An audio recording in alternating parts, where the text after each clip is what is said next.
We have some more breaking news coming in as far as the farmers' agitation is concerned. Now, the government has issued notices to Twitter to comply with its order to remove certain contents and accounts related to farmer genocide, adding that it is a motivated campaign to abuse, inflame and create tension in society on unsubstantiated grounds. This is certainly a big update coming in as far as the farmers' agitation is concerned. They also go on to state that this is a motivated campaign to abuse, inflame and create tension in society on unsubstantiated ground. Incitement to genocide is not freedom of speech. It is a threat to law and order in the country. Because remember, there are several of these WhatsApp groups, Twitter handles that are in a way motivated to spread that hate as well as discord within the society, and that's what's being highlighted with this notice issued to Twitter now. And they also go on to state that Delhi has witnessed violence on Republic Day. Twitter unilaterally unblocked accounts, tweets despite government order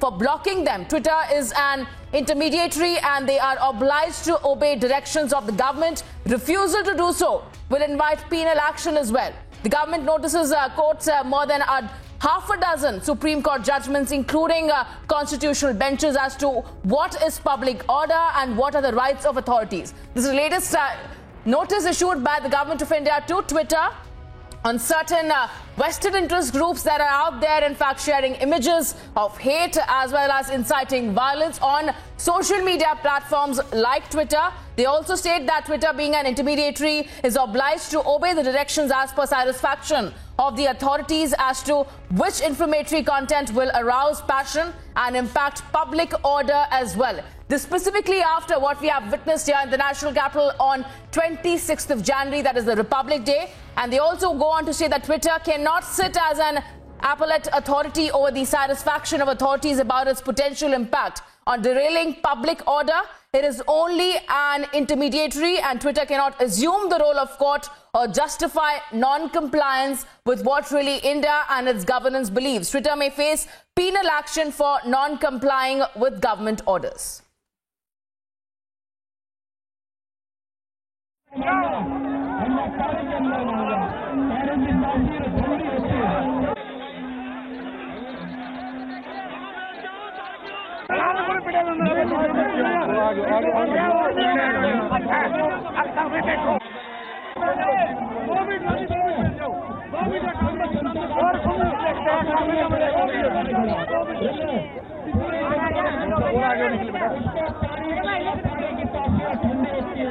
इनकी समझ में गणतंत्र दिवस था, उसको अपमानित करने का काम करेगा। हम 35 साल से लड़ाइयाँ लड़ रहे, हम हर बार कहते हैं कि हम पार्लियामेंट से जाइए, कोई पार्लियामेंट से नहीं गया, लेकिन पहली बार अरे छोटा ही नहीं लगा तो आप इस पंचायत का समर्थन करें और जो भी होगा सर आपको बता देगा।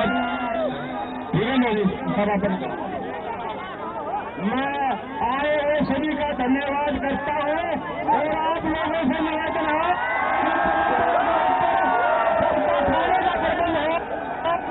राष्ट्रपति के लिए मैं सबका धन्यवाद करता हूं।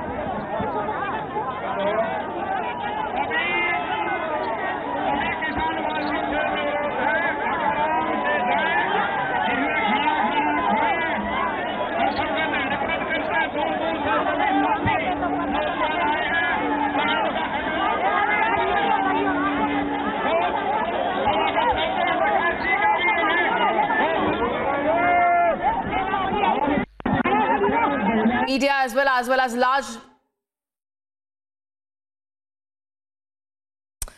All right, so we have some latest breaking news coming in as far as the government's action is concerned. The Government of India has now issued notice to Twitter to comply with its order to remove contents, accounts and related to the farmer genocide, adding that it is motivated campaign to abuse, inflame and create certain tension in society on unsubstantiated ground. This after we have seen what exactly had happened on 26th of January, that is Republic Day.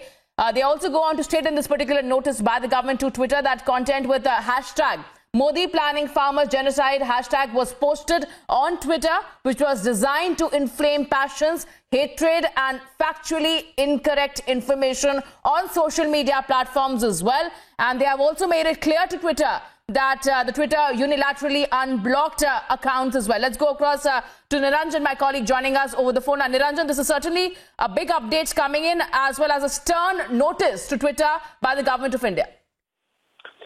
Well, absolutely. You know, in the last 48 hours, Republic TV has done two debates. It's important to note, at this point that Twitter has had double standards as far as, public policy and hate speech and fake news is concerned. They've had one policy for the US, one policy for America, one policy for parts of Europe. So I think that has been called out and is being called out by India, because if Twitter thought that they could run over India and then, pander to one part of the lobby, they're completely wrong, because the government has issued a notice. It's the second time that the government is intervening in the last few days. A notice has been issued to Twitter to comply with its order to remove contents or accounts related to farmer genocide. Now, a few days back, the Information and Technology Ministry, the Electronics and Information Technology Ministry, headed by Ravi Shankar Prasad, in coordination with the Home Ministry, headed by Amit Shah, both of them, the government acted in a united way to tell Twitter that they have to take down the handles that were spreading fake news and instigating farmers, instigating people in the National Capital Region, especially given what happened on the 26th of January at Red Fort. The content with hashtag Modi planning farmer genocide hashtag was posted on Twitter. It is clear that this was floated and designed to inflame passions, hatred, and all of it was factually incorrect. Now, the government in its official, release has said that it's a motivated campaign to abuse, inflame, and create tension in society on unsubstantiated grounds. And, a lesson to Twitter also that incitement to genocide, I repeat, incitement to genocide is not freedom of speech. It is threat to law and order. And Delhi has witnessed violence on Republic Day. Twitter unilaterally unblocked accounts or tweets despite the government order for blocking. 2 days back when we debated it, when we broke the story at about 2 o'clock, the story was just unfolding of how Twitter had begun to sort of block all these handles that were promoting fake news, promoting hate.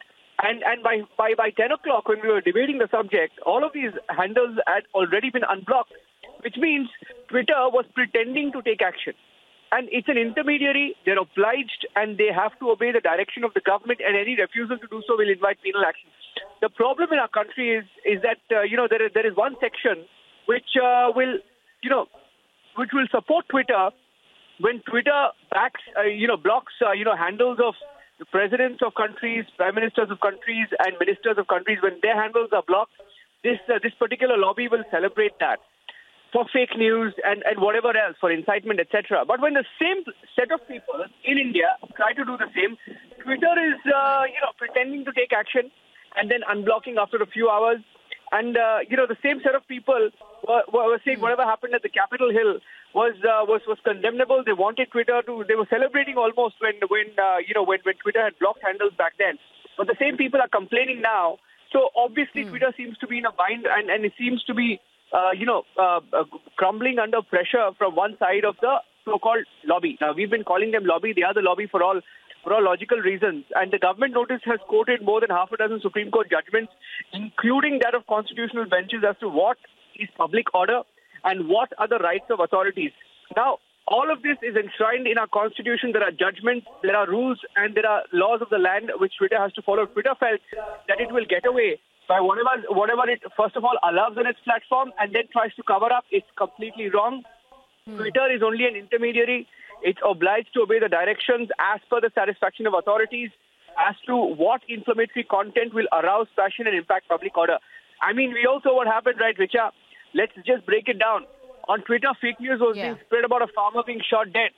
Anchors, so-called senior journalists, so-called former editors, so-called consulting editors across the country were tweeting and talking about the same, spreading fake news. Now, what happens when you spread fake news? Obviously, you incite people. You sort of force people to come out on the streets even more by saying that farmers have been shot dead by bullets. Now, this is fake news. This is incitement, and all of this has been spared by Twitter for a very long time. Twitter can't really assume the role of court and justify non-compliance.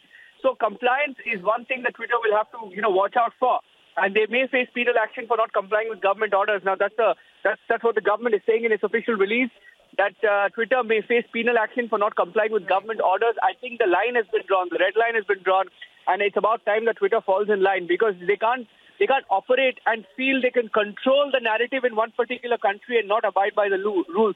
If that is Twitter's aim, then they're not going to get anywhere, or at least not too far.